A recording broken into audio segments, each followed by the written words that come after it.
in your neighborhood, and using OnStar technology, you can identify an idle car and get in it. That was a partnership that they had. As Jeremiah pointed out, it's just lost revenue that they wouldn't have otherwise had access to. So whether it's a small clip of the transaction, I think that because this is such a movement, we're shifting towards that, that there will be a natural progression of people that see that as a revenue stream. Do you see a dilution of brand for Hertz, like putting their name on someone's Honda Civic?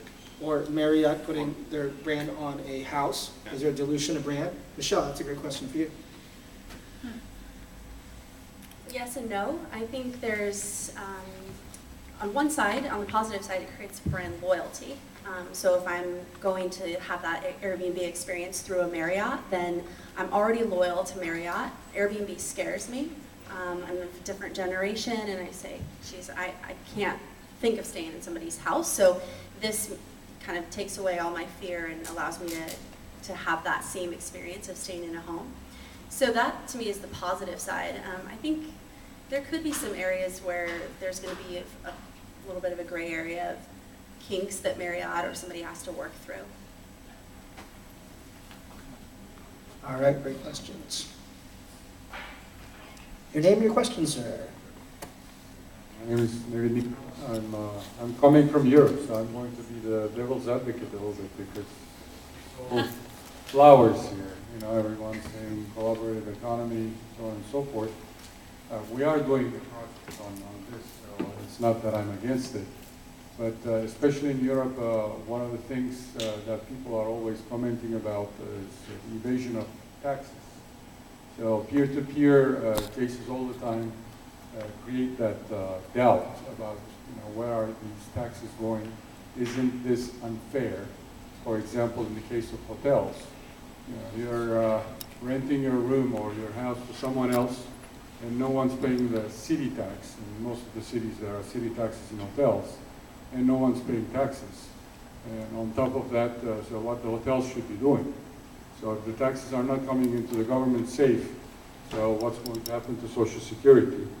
And obviously in Europe, especially in France and some other countries, there's a lot of social stuff going on, healthcare and education, all those sorts of things are very, very popular.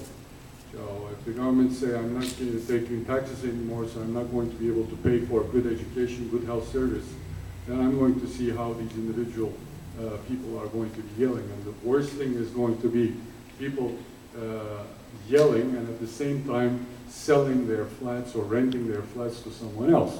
So on one side, reaping out the benefit, on the other side, busting the government's balls. You raise a really good point. Yeah, Solve that. Well, Fix that all. Fix that up. I mean, I would just comment, I think it's just a classic example. We've seen it over and over again as economies grow, that eventually laws and policy catches up with the economic model. I mean, you see this with e-commerce. You'll see it here. I think what's happening is this trend where you have individuals who are now businesses. And how do you, and these individuals are taking payment, they're taking on liability. You're right, there's absolutely a whole bunch of complexity, and maybe in the short term, it might hurt pockets of the social fabric of the government, but ultimately they will figure this out.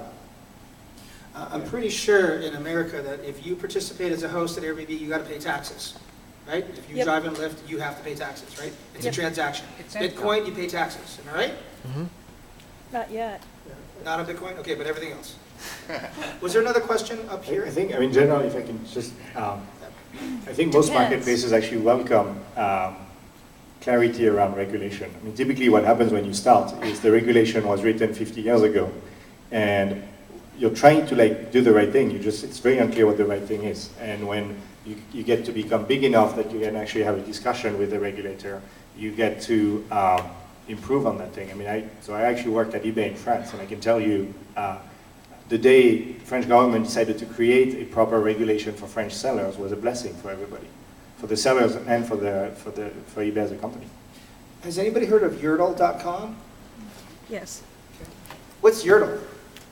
I don't remember. I've heard of it, but so, you tell us. I'll tell. Yerdle is the gift economy, where there's no money involved. And if you take pictures of stuff in your house you don't want anymore, and everybody else in your neighborhood does as well. And then you say, hey, I need a new TV. You look on Yordle.com, see one of your Facebook friends that connects to your Facebook or your neighbors has a TV that's idle, and you go to their house and you pick it up. And then they get points for giving stuff off. There's no money involved. Y-U-R-T-L-E, Yordle? Y-E-R-D-L-E, and they're based here in San Francisco. So that's the gift economy. That's not new. Craigslist has been doing that for years, right? All right, so there's another question back here. Hi, I'm Sahaba Stroud from Angel Launch. I connect startups to investors. Thanks for a great discussion. I use TaskRabbit quite often as an employer, and I often would have 100 people bid on a task ranging from literally $10 in India to $1,500 in Silicon Valley. And I have, or even in the US, I'll get $30 to $800. And I have to admit, I feel a little guilty as an employer, but I almost always pick the lowest bid. And I wanted to know, what do you think about these pricing models that basically is the employee or the worker who picks these models, who picks the pricing, which is often, going to be antithetical to the concept, like we talked earlier about, workers' rights or just certain minimum wages for workers or things like that. Because I know someone who's bidding $3 is probably making $1 on my project, but they want the money. That's great. So I had my logo. I had that designed for, I think, like $1,000 on CrowdSpring. It was somebody from Manila. That probably fed his or her family for months. But here, try to find a San Francisco designer that'll talk to you for $1,000. It's not going to happen. Stephane, I think that's really aimed at you. Yeah, look, I think the bottom line of this is, most of these marketplaces, when they get to scale, they get to a certain level of efficient equilibrium. And typically you get what you pay for, right? And somebody, irrespective of where they live, I mean, there are clearly some differences of cost of living, like for, $30 an hour, so like, $60K a year in the Ukraine as a software developer, you're making a killing and you buy like a pretty expensive car and you live like a king. 60K in San Francisco, it's tough, right? So there's clearly some true things around cost of living, but for the most part, the guy in the Ukraine who realizes that he can actually charge his clients $50 an hour or $60 an hour, he's not stupid, he's going to start doing it, right? So as the markets get to a certain size and people start to build their reputation with them, it's your personal brand. Freelancing is not just about being a developer or an accountant or whatever, it's about marketing yourself and, building yourself as a business, and you're in there to maximize your own revenue. What I think we need to do a better job of, and if you are on oDesk as a client, you might have started seeing a lot of features around this, is to really help the community understand the trade-off. Like if you always hire the cheapest guy, chances are that unless you're really on top of it and you really know what you're doing and you really know how to manage that person, you're not going to be happy with the outcome. Whereas if you hire the most expensive person in the room, he might get the job done much faster, the total cost might be lower to you, and you're probably going to feel much happier about the outcome. And it's true that historically, I don't think we've done as good of a job as what I would like in making it clear that there's a trade-off. There's a reason why somebody charges more and somebody charges less. So I'm going to push the topic and try to get a little bit more controversial. So Stephane, I'm going to put some words in your mouth and everybody's going to tweet it. Does this sound like it's flattening the world? Is this economy and marketplaces flattening the world where everybody has an equal chance? I mean, this is macroeconomics, right? There's supply, there's demand, there's a clearing price, right? And if your services as a freelancer are hard to find, meaning you work on something that nobody else knows how to do, you're the market maker. You can charge whatever you want, right? If you're doing something that's completely commoditized, then you're competing against everybody else, right? And the successful freelancers are the ones who are able to build their brands. They're the ones who are able to build their own business and find that niche, find the thing that keeps them busy however many hours they want to work at a rate that they're able to charge their clients. That was an excellent answer. So the best of the best will win in this open market. I think that's really good. We'll take two more questions. Anybody else? Yes, hi. Hi. Name your question. Hi, my name is Anka. I'm a former Procter & Gamble employee working on Gillette. So what do you think Gillette will change in its business model to keep on competing amongst them? Yeah, I'm assuming that's directed towards me because I mentioned Dollar Shave Club. I think, I think there's a massive shift underway in consumer products and manufacturing. I think you're going to see, and we're seeing this with many traditional companies, just like P&G, that we work with, that are looking at not focusing on the product, but the service around the product, right? So Goodmouth is another example. They provide a toothbrush and oral care as a service, right?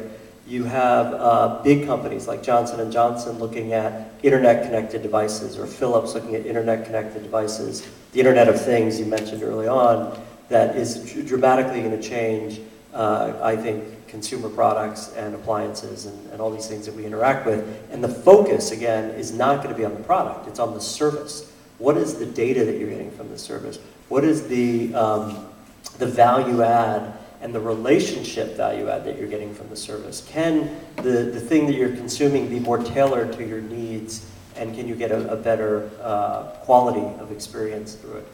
And we're just beginning to see that. You see it in healthcare, you see it in things like Fitbit, you see it in Nest. Many of these companies are talking to us now about how do they move away from physical goods as the focus of what they offer, and the service is more preeminent. Okay, we'll do one more question. Was there anybody else burning back there? Okay, 1 and 2, and then we'll close things out. Hi, I'm Leah Sugarman. My company is Vetiv. It's a software as a service business platform. My startup is Personal Health Cloud. We're disrupting the way health data is going to be managed. And I mine Bitcoin and Litecoin. I think that's the ultimate in collaborative economy. And I'd like to find out what your opinions are about cryptocurrencies and how they fit into this sharing economy. I'm glad we brought Bitcoin in. So, does it fit into this new economy? What do you guys think? Yeah. Yeah. I'm going to be the first software as a service accepting Bitcoin. Cool. Who's mining Bitcoin? 1, 2. Which are you doing with hardware or service? Sorry, I'm not mining it. I'm just buying it. You're buying it. So I'm mining it with cloud hashing, which is mining as a service. I don't deal with hardware or stuff like that. So I've been mining since December. You have hardware? Yes. You get hardware? Anybody else? I have hardware for sale too. Okay, so she's a big miner. We used to accept it at Hayzap. You used to accept it? Yeah. Yeah, I mean, Bitcoin's been around for half a decade, right? It's been around for a while. Anybody else? You are? What are you doing? How are you doing it? Hardware? Is this the hardware that's not dedicated to mining? At your house or office? At a data center. Okay, yeah, cool. Wow, okay, so some folks are doing it. So, Bitcoin. And what was your specific question around it? I mean, it's a really awesome topic, but. Well, yeah, I mean, for me, that's the ultimate collaborative economy. People coming together and mining and creating a currency and making markets and and offering an alternative to traditional currency. The most immediate. Let's get a question out of it. Okay, so where do you think it fits in the sharing economy? Yeah, I think it fits into this discussion in that it is, it's kind of the Esperanto of payments, right? It's like payments are complicated today. You have taxes, you have payment gateways. It's a very complicated thing. You have loads of currency exchanges. There's an inefficiency in the transaction. This gets rid of the transaction costs, which is what a lot of this is about. A lot of this trend is about reducing transaction costs. Bitcoin is another example of that. And I think it could radically change the way people buy and sell things globally because it eliminates the complexity of international payment. There's a lot of things that are unknown about it, right? There's no one backing it, for example. So I don't know how that evolves, but I think it will evolve. It's not bold. Right? So are any of your companies planning to accept Bitcoin, BTC? We've discussed it. Okay. Yeah, we're in discussion, and I think that we've had some interest from other marketplace clients that have had an interest in accepting it as well. So we've had customers that are exploring it, and if they're exploring it, then we respond by accepting it. Yeah, with a lot of your SaaS tech companies, they're doing that. We're seeing the gaming companies move there fast. I think eBay just didn't eBay just announce PayPal accepting announced was it that PayPal? they're taking some of the UK. They want to patent. Okay. Right. Stephane, any thoughts? Would you allow this as a payment form? Let me, before I answer that question, I think the question of the transaction cost is really where it comes in, right? I mean, payment transaction costs are friction, and friction in the marketplace is the killer of exchanges, right? And whether you're looking at micropayments, which is something that historically you just can't do, you know, like when your credit card fees is like 30 cents plus 2%, you just can't do very small transaction amounts.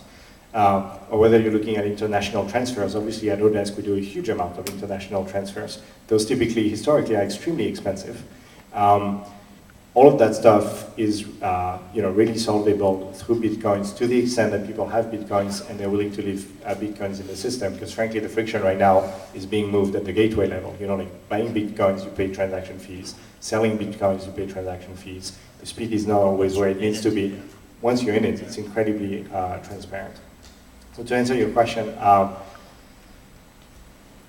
frankly, like part of it is the regulatory framework remains a bit complex around this, and there's still a lot of uncertainty. It's technically still taxable, right? Well, so taxes are completely irrespective. If you earn money in a country, typically it's income, and you need to declare it, right? So whether it's in bitcoins or in whatever other currency, it doesn't really matter. I think there are certain countries where as a withdrawal mechanism, where it's just really, really hard to find good ways to pay people in those countries, Bitcoin may be an alternative for us. Great. Is anybody using Beauty Box or Trunk Club? Clothes sent to you on demand, subscription models? Are they any of your clients? Michelle, what do you use? My husband uses Trunk Club. My husband uses Trunk Club for the last 5 months. What is it? It's a service that provides tailored a box of clothing to our doorstep of clothes that may or may not look good on him. Are you the judge? And I'm the judge. Okay. Yeah, I use it too. I don't go to Nordstrom anymore. So they send me clothes, and then I open the box, I put everything on, I can try it. I parade it in front of my wife, and she says yay or nay like Caesar, and then whatever goes back in the box. I don't pay for any of that. So I haven't stepped in Nordstrom since I've been using Trunk Club. Okay. You're not from Nordstrom's, are you? Okay. Hi, I'm Minnie. I just graduated from business school in Berkeley. My question is mostly around if you guys had any opinion about where you draw the line in terms of collaborative economy. We talked a lot about sharing houses, sharing services, sharing brands, money. Yeah, and I'm really interested to know, like, for example, I'm personally fascinated with the food industry, but the food industry is something that's highly regulated. There's a lot of rules around it. So where do you push? How do you push the boundaries? Where do you push the boundaries? And is there room for more improvement there? Have you heard of Cookening or Feastly? Okay. Do you guys know about those? You need to speak to those. Well, we have on our new platform, we have one competitor to Feastly that we've kind of gone through this whole process with them as they've been a beta client in that feedback around how to launch, how to deal with regulation, rules and laws around cooking from your home and selling and things like that. So I think with a platform like that, there's not as many, the rules kind of go out the window in some ways. I mean, you're opening it up, your home, to somebody coming over and having a meal with you. So the guests and the host care less around abiding by any laws or rules. And they're not actually selling things for sale on the street. So to me, I think you're able to push the envelope there a bit, especially around food when you're inviting somebody into your house specifically.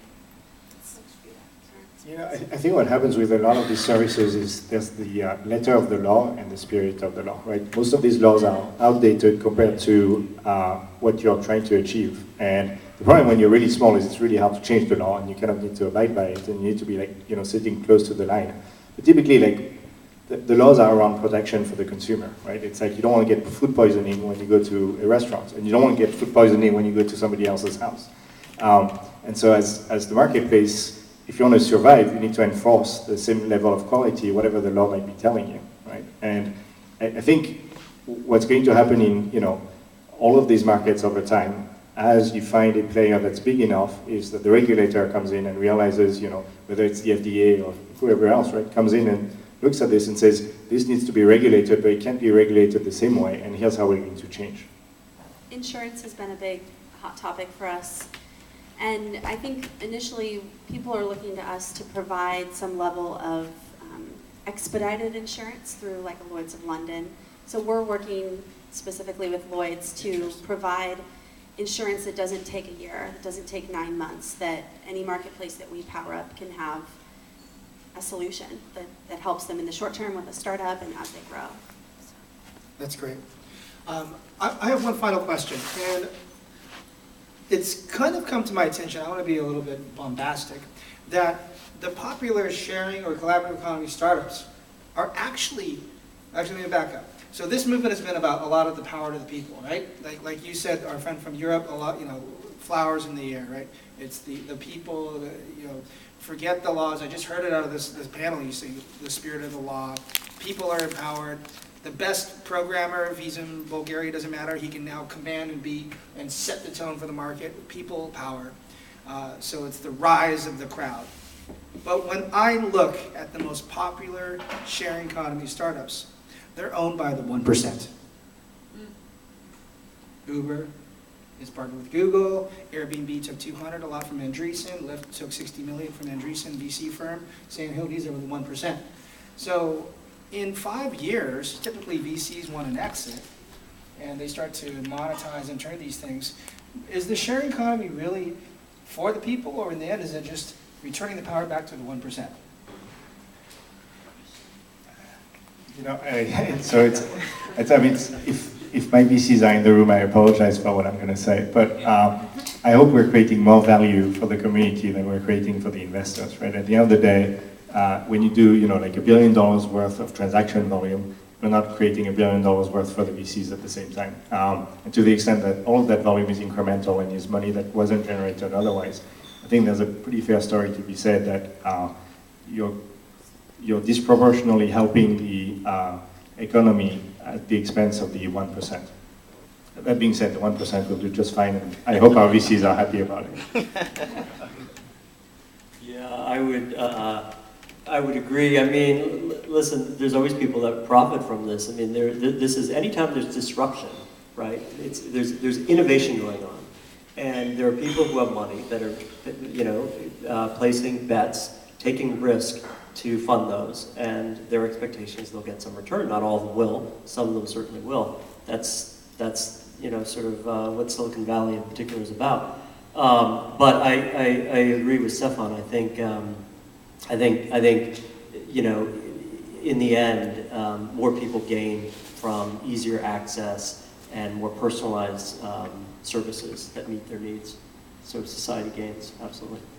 Michelle? Yeah, and look, I think that there are plenty of investors and folks that obviously have a huge gain on some level, but I think that what we're seeing is it's starting to bleed into folks that are inspired and empowered to somehow get involved in sharing. So I truly believe that this can exist there's some level of company that's going to take off and have a huge exit, and there's a percentage of those folks that exist.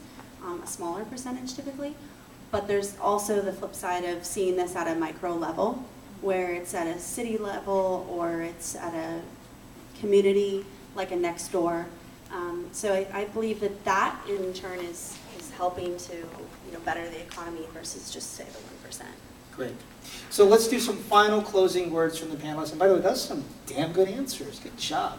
This is fun. I pinned you a lot, but you came out of all of my questions as a shining star. Nice job. Your PR team is relaxed right now. Aside from the French bashing, that was pretty good. You can always bash your own country. It's okay. We'll go back. All right. And then we're going to have some drinks, and everybody's get to meet folks. So, and this panel was fantastic, and the audience is great. Close out with your predictions. What does this look like in maybe a year from now? What is the market going to look like? Michelle, have us the honor of kicking things off, if you don't mind. Sure.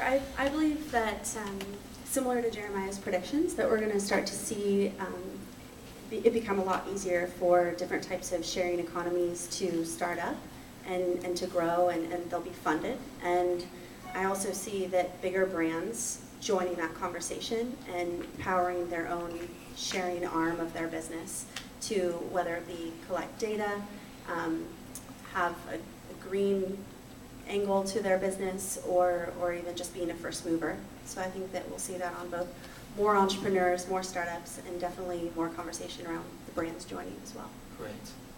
Thank you. Brian. Brian Michael. That's right. You'll remember my middle name forever. You know, I would comment more on just the repercussion of this. I think you know, we made a comment not too long ago called the death of ERP, the end of ERP. That I think that the shift in the business model is going to mean that the traditional systems and processes that we ran our businesses on are going to become irrelevant. And there's a whole new set of enabling technologies, you know, similar to yours or Zuora or others, that will be what these businesses run on. And so there's a repercussion on the software industry out here that, you know, these traditional systems will become irrelevant. Thank you. And I also have to comment, you did a great job with the reverb on your microphone this whole time. As the Asian guy that does the karaoke, I was requesting that. We got it mixed up. But it's okay. Stephane, what is the one-year prediction? Oh, wow. Yeah, I think one of you guys will actually take off in a big way, and it's going to make a big company wish that they had done it before. And that, my guess, is going to be the thing that really changes how the traditional economy thinks about what we're all doing together. And we're definitely seeing it as far as talent is concerned. I mean, the rate of adoption by big traditional companies for the type of work that gets done on oDesk is unbelievable, and I'm pretty sure that they're going to be seeing, you know, 5, 10, you know, 50 other examples like this, and they're going to change. That's great. So I'd like to thank our hosts for having us, and let's have some drinks. Let's give our panelists a really nice round of applause. Thank you, guys.